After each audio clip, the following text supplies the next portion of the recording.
Нас море примчало к земле одичали, в убогие кровы к недолгому сну, а ветер крепчал, и над морем звучало, и было тревожно смотреть в глубину.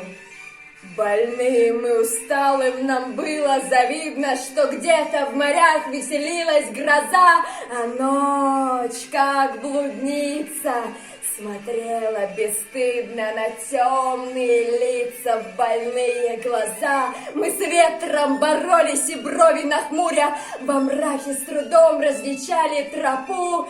И вот как посол нарастающей бури пророческий голос ударил в толпу.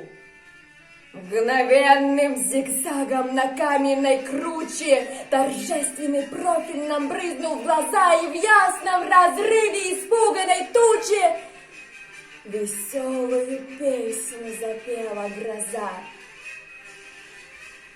Печальные люди, усталые люди, проснитесь, узнайте, что радость близка. Туда, где моря запевают о чуде, туда направляется свет маяка.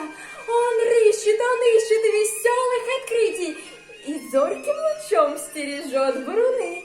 И с часу на час ожидает прибытий больших кораблей из далекой страны. Смотрите, как ширятся полосы света, как радостен бег закипающих пен, как море ликует. Вы слышите где-то за ночью, за бурей зыванье сирен?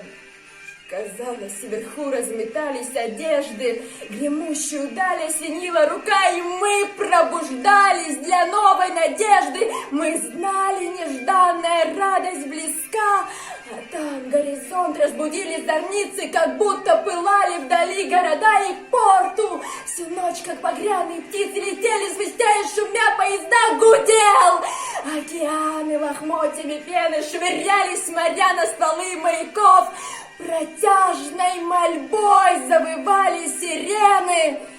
Там буря настигла суда рыбаков.